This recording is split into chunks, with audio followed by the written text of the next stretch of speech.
तो आपको रिपोर्ट लिखानी है। जी रिपोर्ट मुझे नहीं, मेरे बेटे को लिखानी है। क्या नाम है तुम्हारा बेटे? विकास। बोलो बेटा, किस चीज की रिपोर्ट लिखानी है? मर्डर की।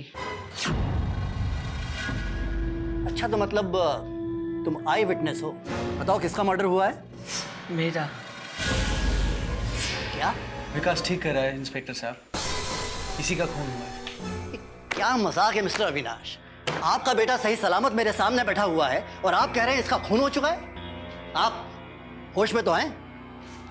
सर मैं आपको सब ठीक तरीके से समझाता हूँ। दरअसल खून आज नहीं, आज से 13 साल पहले हुआ है। 13 साल पहले? हाँ इंस्पेक्टर अंकल, पापा ठीक कह रहे हैं। मेरा खून मेरे पैदा होने से पहले हुआ है, मेरे पिछले जन्म में। क्या?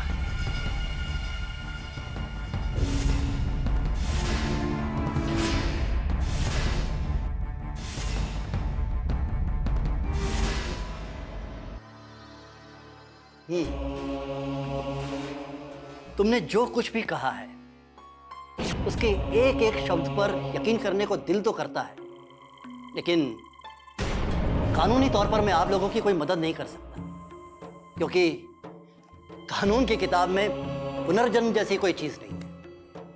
एक आदमी है जो शायद कोई रास्ता निकाल सकता है। कौन है इंस्पेक्टर साहब? केशव पंडित। इंटरेस्टिंग, बहुत ही दिलचस्प केस है।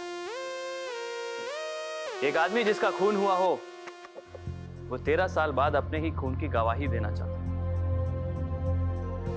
पर कानून उसकी बात नहीं मानना चाहता, क्योंकि कानून पुनर्जन्म पर विश्वास नहीं करता। कानून ही क्या केशव भैया, हम खुद ही पुनर्जन्म और भूत भूत पे विश्वास नहीं करते। जानते हैं केशव भैया, एक दिन गांव में हम दूर तक भूत के पीछे डंडा लेके भागे थे। वो तो 2 डंडा मारने के बाद पता चला कि वो चोर था।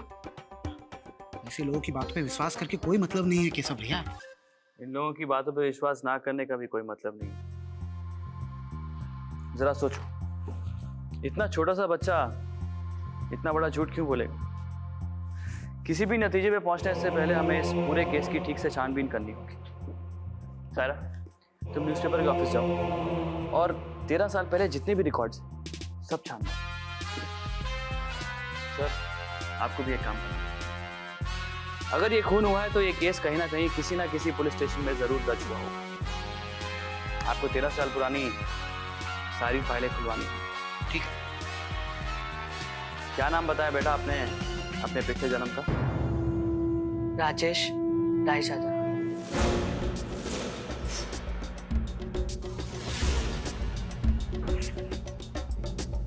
देखोगे इस नाम की कोई फाइल है भी या नहीं?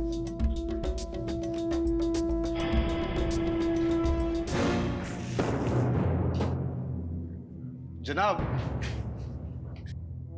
राजेश रायजादा, दिसंबर 1996। शाबाश यादव, यही वो फाइल है।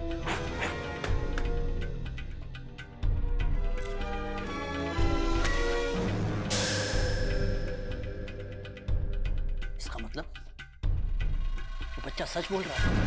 केशव, दैनिक भास्कर के इस न्यूज़पेपर में राजेश रायजादा के मर्डर की न्यूज़ तो नहीं है, लेकिन इसमें सिर्फ इतना छपा है कि वो अचानक गायब हो गया था। ये देखो। लेकिन इस रिपोर्ट के हिसाब से 10 दिसंबर 1996 को राजेश रायजादा अचानक गायब हो गए। उसी शाम उसके घर वालों ने पुलिस में उसकी गुमशुदगी की रिपोर्ट दर्ज कराई थी। इस केस की इन्वेस्टिगेशन इंस्पेक्टर प्रांजल सिंह कर रहे थे। ना कोई किडनैपिंग और ना ही कोई फिरौती की मांग।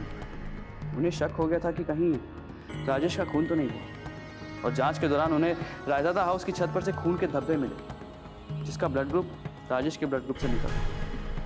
लेकिन इस फाइल के अकॉर्डिंग वो इस केस की जांच आगे नहीं बढ़ा, क्योंकि ये केस इंस्पेक्टर विक्रमजीत सिंह को दे दिया गया। 2 साल के बाद ये केस बंद कर दिया गया और किसी को पता नहीं लगा कि राजेश गया कहाँ, वो अचानक कहाँ गायब हो। एक बात समझ नहीं आ रही इंस्पेक्टर साहब, जब केस की इन्वेस्टिगेशन सही रास्ते पे चल रही थी तो ये केस इंस्पेक्टर प्रांजल से लेकर दूसरे इंस्पेक्टर को क्यों दिया गया?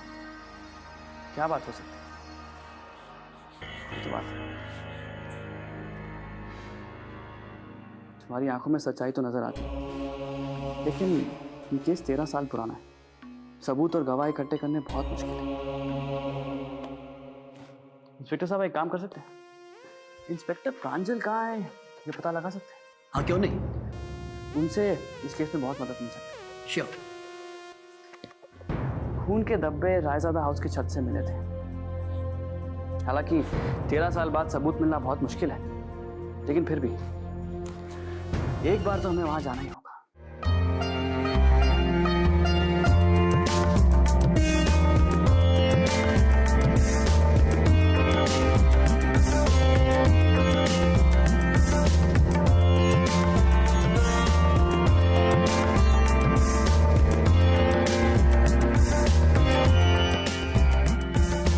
आपसे कुछ जरूरी बात कर। देखिए इंस्पेक्टर साहब, इस वक्त हमारे लिए हमारे बेटे की शादी से ज्यादा जरूरी कुछ और नहीं हो सकता।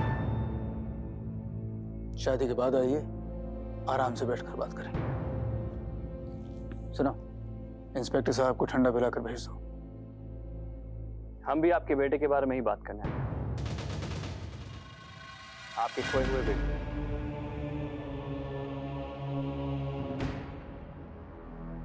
राजेश रायजादा के बारे में।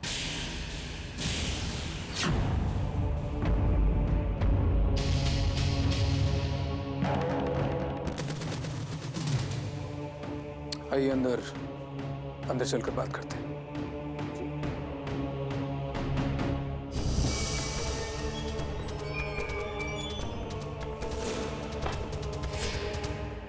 जी कहिए, क्या बात है? हम राजेश रायजादा का केस रीओपन करने जा रहे हैं और इसी सिलसिले में हमें आपकी मदद चाहिए। हम जानना चाहते हैं कि 10 दिसंबर 1996 को हुआ क्या था। हम जो कुछ जानते थे वो सब कुछ पुलिस वालों को पहले ही बता चुके हैं। हमारे बयान के अलावा पुलिस की फाइल्स में इस केस की एक एक डिटेल दर्ज है, और अगर आप इस फाइल को वापस रीओपन करना चाहते हैं तो जाहिर सी बात है, पुलिस की रिकॉर्ड्स और फाइल्स में आपने सब कुछ पढ़ लिया होगा। लेकिन जो भी बात उन कागजों में दर्ज है वो सिर्फ एक रिपोर्ट है, और हम सच तक पहुंचना चाहते हैं। इसलिए हम सब कुछ आपके मुंह से सुनना चाहते हैं, ताकि कोई भी बात, कोई भी डिटेल जो कागजों में दर्ज होने से रह गई हो, उसे हम जान सकें। राजेश के गायब होने से एक दिन पहले, यानी कि 9 दिसंबर 1996 की रात को हम एक बिजनेस मीटिंग के सिलसिले में दिल्ली गए थे। अगले दिन सुबह मेरी पत्नी रेनू ने मुझे फोन करके इस हादसे की जानकारी दी। सब कुछ जानते ही फौरन हम वापस लौट गए। अगले दिन दोपहर घर पहुंचे थे। हमने राजेश को ढूंढने की बहुत कोशिश की, लेकिन राजेश को ढूंढ नहीं पाए, और आखिर में हमें हार माननी पड़ी। और कमाल की बात यह है कि राजेश के गायब होने के 2 साल के बाद पुलिस वालों ने इस फाइल को ही बंद कर दिया। हमने आपके बेटे को ढूंढ लिया।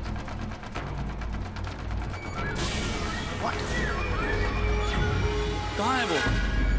मंगल,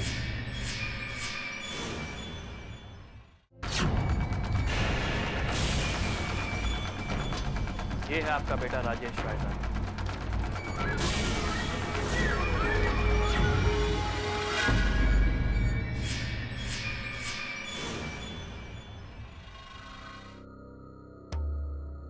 ये क्या बेहुदा मजाक है?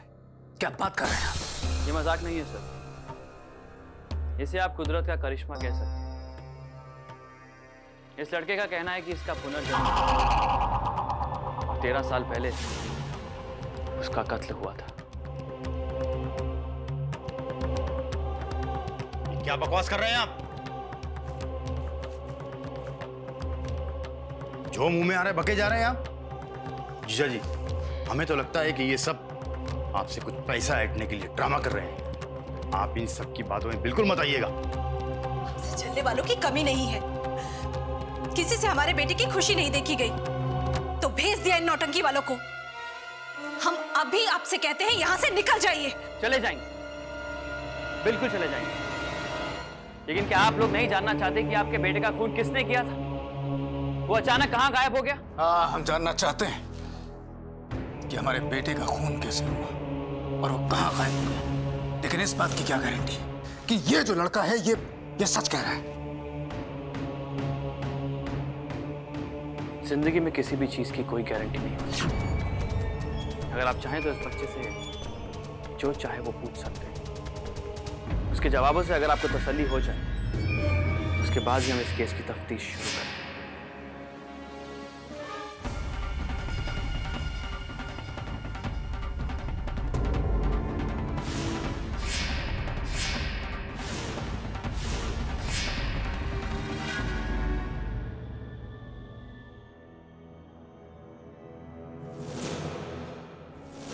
राजेश बिटवा, देखो हम तुम्हारे लिए काल आए। तुम्हारा फोटो पिछले जन्म से इस जन्म में तो कितना बदल गया रे। चक्कू मामा, ये मेरा फोटो नहीं है, अंकित का फोटो है।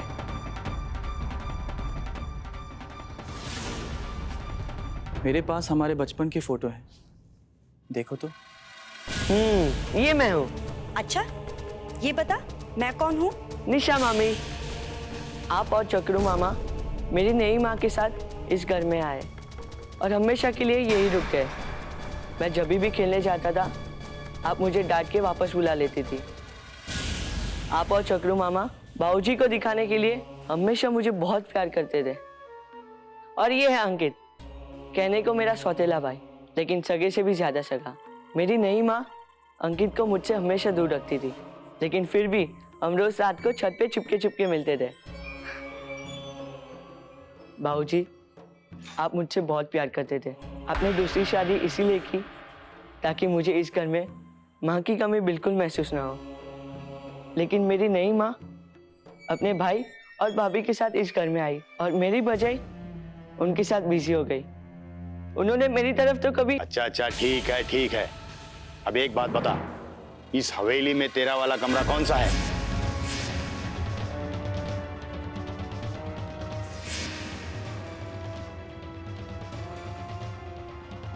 क्या हुआ बिटवा, चकरा गया ना सर? हमको पता था कि हमारे इस सवाल पर तू जरूर फंस जाएगा, और देखो फंस गया। वहाँ पहली मंजिल पर सीढ़ियों से बाई और की ओर था मेरा कमरा, और बाबूजी का कमरा दाईं ओर था। और वहां नीचे चक्रेश मामा और निशा मामी का कमरा था। हमारे घर के पीछे क्वार्टर्स थे जहां पे सर्वेंट्स रहा करते थे। हमारे घर में 6 नौकर और 3 ड्राइवर थे। और वो, अरे यहाँ तो मेरी माँ और बाबूजी की फोटो थी। किसने निकाल दी वो फोटो?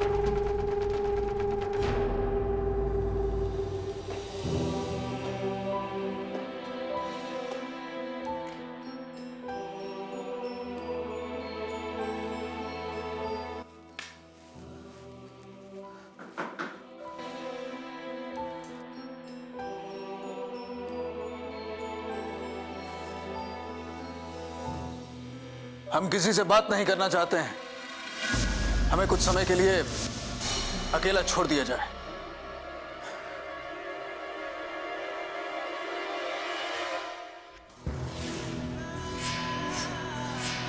बाबूजी,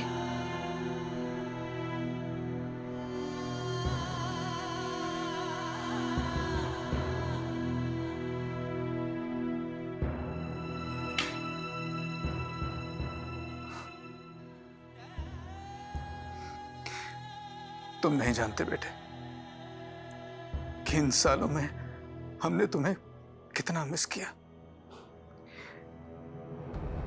अच्छा, आप हमें यह बताइए कि आपकी जान लेने की कोशिश किसने की थी? आपको मारने की कोशिश किसने की थी? बाबूजी, मैं नहीं जानता मुझे किसने मारा था, लेकिन मैं इतना जानता हूं कि मुझे किसी ने जरूर मारा था। हर रोज की तरह उस रात भी अंकित के साथ खेलने के लिए मैं छत पर उसका इंतजार कर रहा था।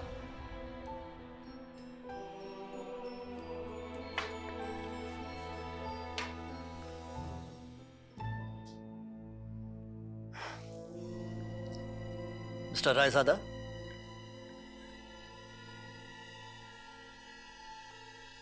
हम चाहते हैं कि आप लोग जल्द से जल्द पता लगाएं कि हमारे बेटे का कातिल कौन है और उस शख्स को सख्त से सख्त सजा मिलनी चाहिए। इसीलिए हम यहाँ पे आए हैं मिस्टर रायजादा।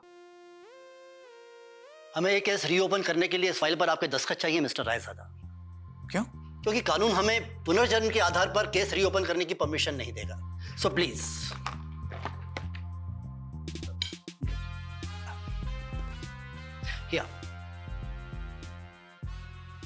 Thank you. एक और बात, मुझे शक है कि कत्ल इसी घर में हुआ है। तो हो सकता है कातिल इसी घर का कोई सदस्य हो।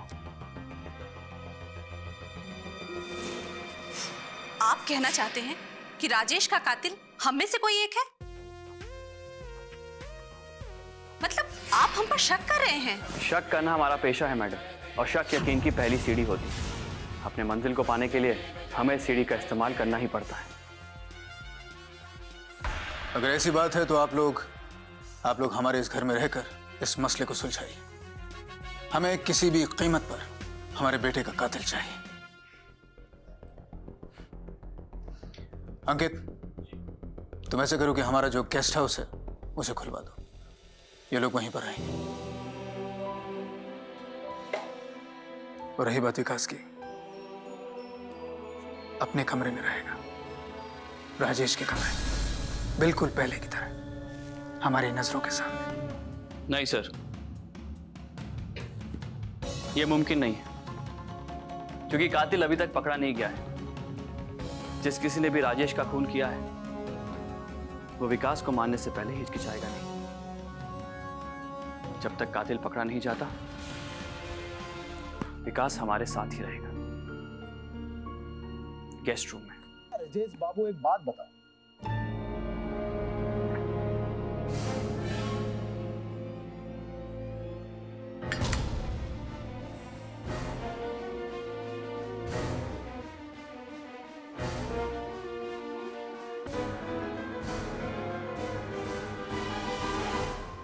हमें छोटी से छोटी बात का ध्यान रखना होगा। वो सब तो ठीक है केशव, लेकिन हम इन्वेस्टिगेशन शुरू करेंगे कहाँ से? वहीं से जहां से इंस्पेक्टर प्रांजल ने अपनी इन्वेस्टिगेशन खत्म की, उसी छत से जहां से उन्हें खून के धब्बे मिले थे। पर केशव भैया, 13 साल में तो इतनी बारिश हुई होगी कि वो खून के धब्बे कब के मिट चुके होंगे, है कि नहीं? देखना यही है कि 13 साल की बारिश में ज्यादा दम है या हम में। देखते हैं। उस दिन चक्रेश मामा ने मुझे छत पे जाते हुए देख लिया और डांट के वापस कमरे में भेज दिया। मैंने थोड़ी देर तो ऐसे ही टाइम पास किया और 15 मिनट के बाद छुपते छुपाते छत पे वापस चला गया। पर राजेश वहाँ नहीं था। मैं बहुत देर तक उसका वेट करता रहा पर वो नहीं आया। लेकिन माँ मुझे ढूंढते हुए वहाँ आ गई और उन्होंने मुझे बहुत डांटा। फिर मैं फाइनली अपने रूम में वापस आ गया। राजेश से मिले बिना मेरा बिल्कुल भी मन नहीं लग रहा था, लेकिन फिर मुझे ऐसा लगा कि शायद मुझे आने में लेट हो और वो मेरा इंतज़ार करता करता वापस चला गया होगा। लेकिन अगली सुबह जब मैं सोकर उठा तो पूरे घर में राजेश के लिए हलचल मची हुई थी। उसका कहीं कुछ पता ही नहीं चल रहा था। बाबूजी किसी काम से दिल्ली गए हुए थे। हमने उन्हें इन्फॉर्म करके वापस बुलवा लिया, ये सोच के कि शायद रोज़ रोज़ के डांट डपट से तंग आकर कहीं चला गया होगा और वापस आ जाएगा। लेकिन हमने उसका पूरे 24 घंटे इंतज़ार किया, लेकिन उसका कहीं कुछ पता नहीं चला। और फिर हमने जाकर पुलिस में रिपोर्ट दर्ज करा। राजेश के खूनी का कुछ पता चला आप लोगों को?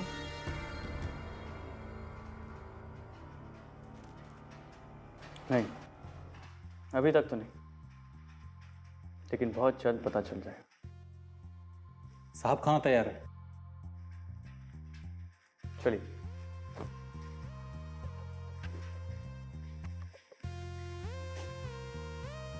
माँ, मामा और भांजा तीनों बहुत ही इंटरेस्टिंग कैरेक्टर्स।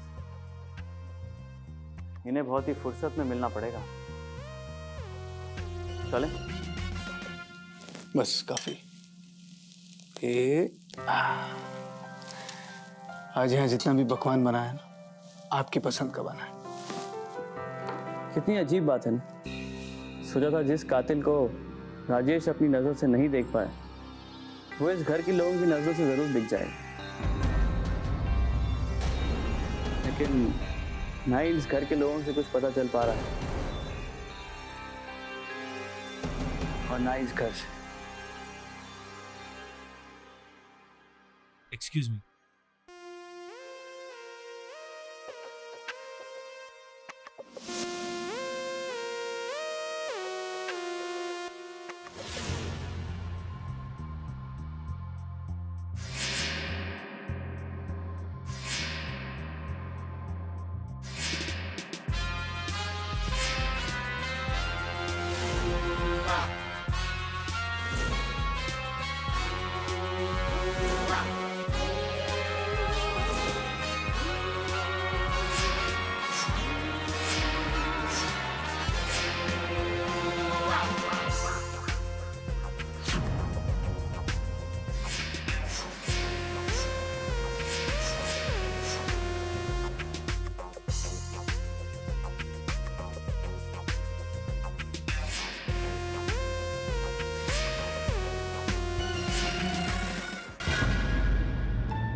सुना था जब कोई नजरों से दूर हो जाता है तो वो दिल के और भी करीब हो जाता है, लेकिन यहाँ आके पता चला कि दूर जाने पर दिल से ही नहीं बल्कि इस घर से भी उसे निकाल दिया जाता है।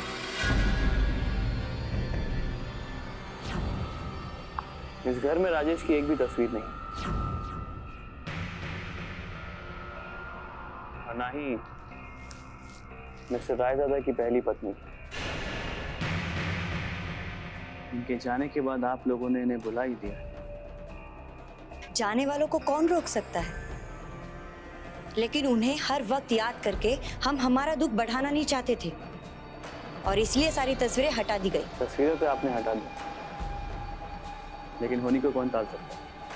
देखिए ना, राजेश एक नए रूप में आपके सामने आया है, उस कातिल को पकड़ाने के लिए। आना ही था तो मेरे बेटे की शादी के बाद आता। दुनिया भर की मनुष्य साथ लेके आया है ये। शादी के घर में मातम सा छा गया है इसकी वजह से।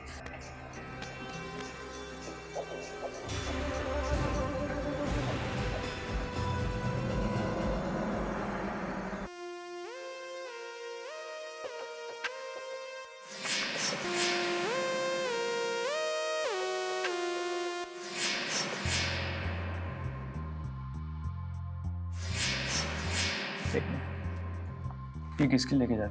जी साहब, वो विकास बाबू के लिए।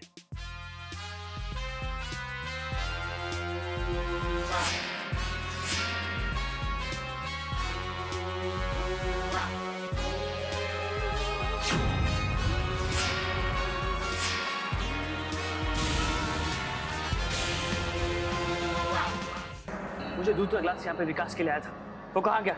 वो तो तुमने पिया तो नहीं? अरे विकास दूध थोड़ी ना पीता है, वो तो हम पीने वाले हैं। ये देखिए। हाँ हाँ हाँ हाँ।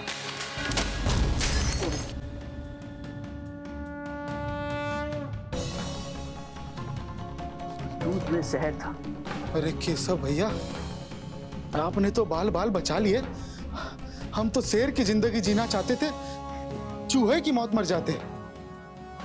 इसका मतलब है कि हमारी इन्वेस्टिगेशन सही डायरेक्शन में जा रही है।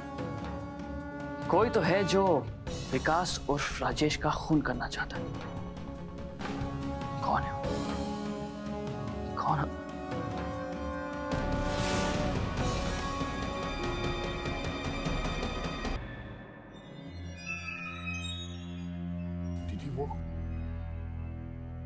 कौन से बुरे कर्म थे जो ये मनहूस फिर से हमारी जिंदगी में वापस आ गया। कितनी मुश्किल से पीछा छूटा था इस नामुराद से। क्यों आया तू यहाँ पर? चल जा यहाँ से। नहीं चाहूंगा। मेरे पिछले जन्म में सबसे ज्यादा परेशान आप लोगों ने मुझे किया है। जरूर आप लोगों ने ही मेरा मदद किया होगा। किसी को भी नहीं छोड़ूंगा। मैं मेरी मौत का बदला खुद लूंगा। पागल हो गया है? मामा को मारेगा? मामा को? क्या बात है कंस मामा, बहुत अच्छी तस्वीर आई। अपने भांजे को मारते हुए। नहीं नहीं, आपको कुछ गलतफहमी हुई है। इसने तो चाकू लेकर हम पर हमला किया था। तस्वीर झूठ नहीं बोलती, और ये तस्वीर चीख चीख के कह रही है कि आप विकास और राजेश की जान लेने की कोशिश कर रहे हैं। और आपके सामने 3 चश्मदीद गवाह भी। घबरा मत, ज्यादा कुछ नहीं होगा। सिर्फ दफा 307 के तहत 7 साल की जेल होगी। केशव जी, क्यों हमारी जान के पीछे पड़े हो? हमने तुम्हारा क्या बिगाड़ा है? मैं भी आपका कुछ नहीं बिगाड़ूंगा, लेकिन मेरी एक शर्त है। शर्त? ये तस्वीरें मुझे स्टोर रूम से मिली, और इन सभी तस्वीरों पर राजेश और उसकी मां का चेहरा है, और उनके चेहरों पर काली स्याही से चौकड़ी मारी गई। मैं जानना चाहता हूं कि इस घर में कौन ऐसा है जो उनकी तस्वीरों से भी इतनी नफरत करता है। झूठ बोलने से पहले दफा 307 याद कर लेना।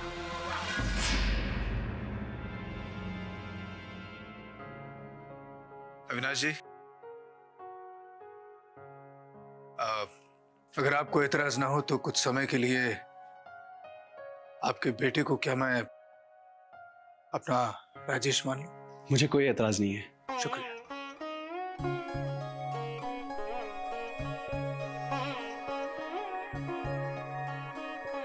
हमारी तरफ से एक छोटा सा तोहफा तुम्हारे लिए।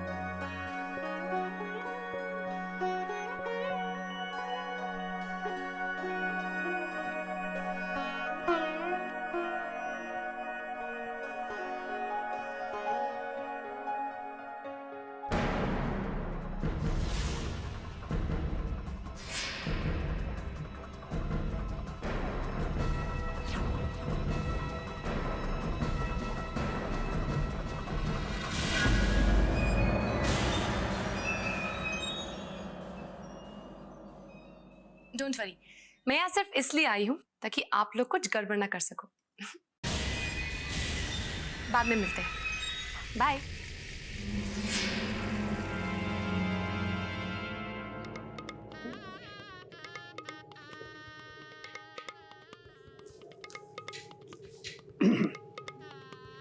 सारी तैयारी होगी सर? हाँ, मगर तुम करना क्या चाहते हो हमें बताओगे? आज हमारे लिए दोहरी खुशी का दिन है। हमारा एक बेटा अपनी नई जिंदगी की शुरुआत कर रहा है, और हमारा दूसरा बेटा फिर से हमारी जिंदगी बनकर हमारे जीवन में वापस लौट आया, विकास के रूप में। अब आप लोग इसे ऊपर वाले का करिश्मा समझिए, लेकिन ये बिल्कुल सच है कि राजेश ही विकास के रूप में वापस आया। फिर से उसने पुनर्जन्म लिया।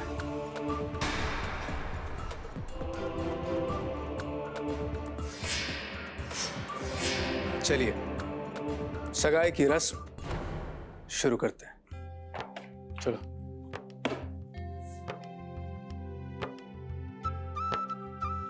नमस्कार।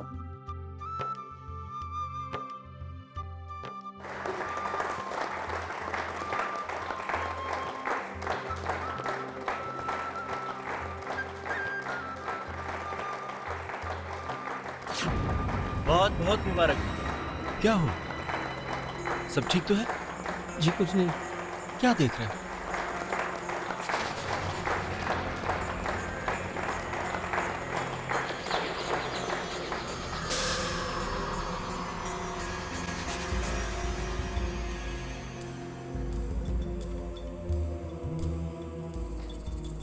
तुम यहां पर चले जाओ, वरना क्या रायजादा साहब, आप अच्छी तरह जानते हैं कि मैं आपसे डरता नहीं हूं। क्यों चिल्ला रहे हो? कौन हो तुम? अब सज्जन काका है ना? कौन है यार? ये सज्जन काका है, हमारे घर में ड्राइवर थे। कुछ 12-13 साल पहले अचानक ही घर छोड़ दिया था। आप इसकी चिंता न करें, इससे हम निपट लेंगे। यहां से बाहर जाओ। चला जाऊंगा, लेकिन अपने बेटे को साथ लिए बगैर नहीं जाऊंगा। बेटा? कौन है आपका बेटा? राजेश रायजादा मेरा ही बेटा था। बकवास बंद। रायजादा साहब की पहली पत्नी स्वाति और मैं एक दूसरे को चाहते थे, और इस बात का पक्का सबूत रायजादा साहब खुद हैं। मैंने कहा बकवास बंद कर। ये आदमी हमारे खानदान पर कीचड़ उछाल रहा है, चंद रुपयों के लिए, पैसों के लिए। देखिए आप लोग, ये है सबूत मेरे और स्वाति के प्यार के।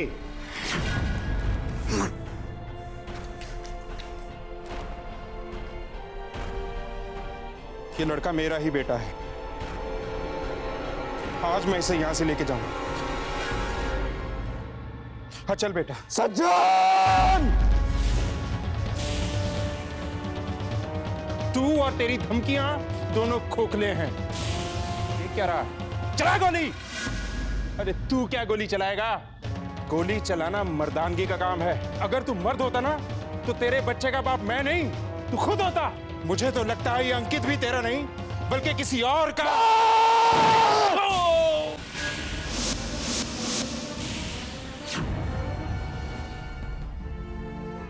हाँ, राजेश हमारा बेटा नहीं है। राजेश इस हरामजादे का बेटा है, और तू भी हमारा बेटा नहीं है। तू हमारे पहले पत्नी के पाप की निशानी है। अगर तू इस दुनिया में एक बार तो क्या, 10 बार तो क्या, 1000 बार भी जन्म लेगा ना, तो हम तुझे जिंदा नहीं छोड़ेंगे। कल रात जहर से तो तू बच गया, लेकिन आज हम तुझे जिंदा नहीं छोड़ेंगे।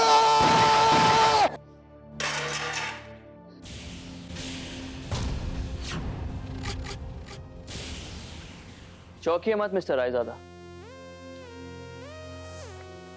इन तस्वीरों की तरह आपकी बंदूक की गोलियां भी नकली। उठिए सज्जन जी।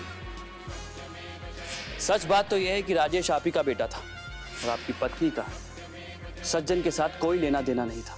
वो आपसे बहुत प्यार करती थी। ये तस्वीर रेनू और चक्रेश ने बनवाई थी ताकि आपके मन में आपकी पत्नी के खिलाफ जहर घोल सके। अब आगे का उपन्यास आप सुनाएंगी या मैं आपकी मदद करूं?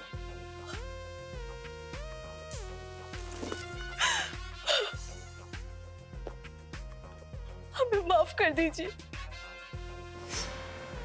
हमें लगा कि आप राजेश के अपनी सारी जायदाद दे देंगे। इसी डर से मैंने और चक्रेश भाई ने मिलकर ये सारा प्लान बनाया था। Thank you Keshav. वाकई अगर तुम ना होते तो ये 13 साल पुराना केस पुलिस की फाइलों में बंद होकर ही रह जाता। Well done.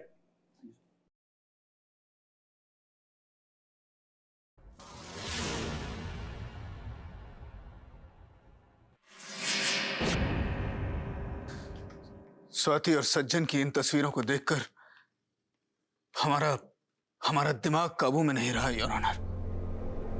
हमें चक्रेश और रेनू की हर बात सही लगने लगी, और एक दिन तंग आकर हमने फैसला कर लिया कि इस सच को हमेशा हमेशा के लिए खत्म कर देंगे। 9 दिसंबर 1996 एक बिजनेस मीटिंग के सिलसिले में हमने एक ट्रिप प्लान किया। ये बात हम जानते थे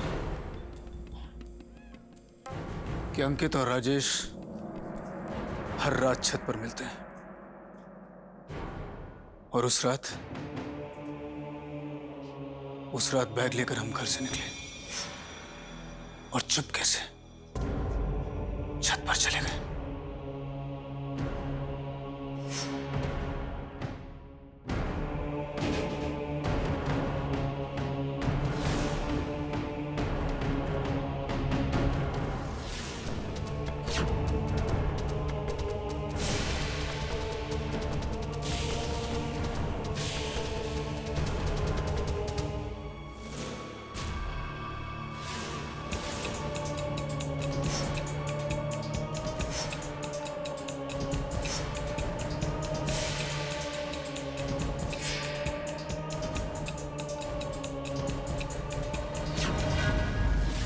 अपने प्लान्ड बिजनेस ट्रिप के बहाने हम दिल्ली चले गए।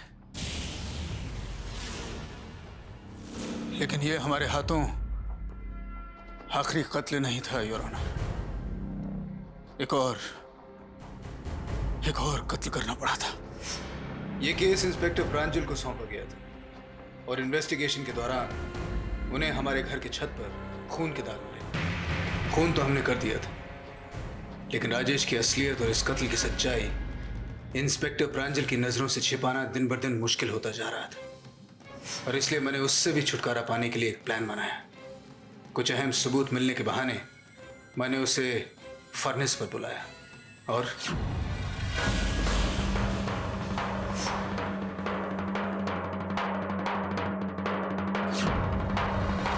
हमने तो इस गुनाह को अपनी जिंदगी से हमेशा हमेशा के लिए अलग कर दिया था।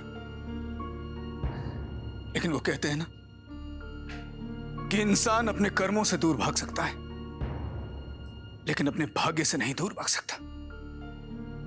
और हमारे भाग्य ने हमारे बीते हुए कल को हमारे सामने लाकर खड़ा कर दिया। हमने ये तक जानने की कोशिश नहीं की कि सच क्या है, पर अपने ही बेटे का खून कर दिया, अपने बेटे का। अब कानून हमें जो चाहे सजा दे, लेकिन इस गुनाह का एहसास हमें अब जीने नहीं देगा, जीने नहीं देगा।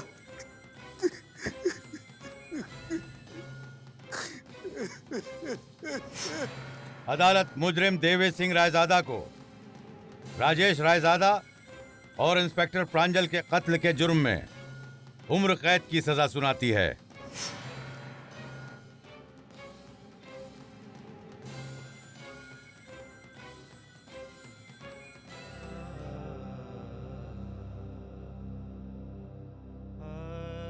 हमें माफ कर दीजिए बेटे। हमारी आंखों पर शक की ऐसी पट्टी बन गई थी कि हमें हमारा खून ही नजर नहीं आया। हमें माफ कर दीजिएगा। नजर तो अभी भी आपको कुछ नहीं आ रहा मिस्टर रायजादा।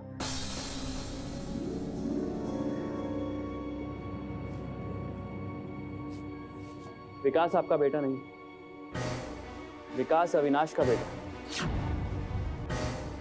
आप जानते हैं अविनाश कौन है? इंस्पेक्टर प्रांजल का बेटा, वही इंस्पेक्टर जिसे धोखे से बुला के आपने उसका खून कर दिया। लेकिन सच्चाई कभी ना कभी तो सामने आ ही जाती है रैजादा साहब।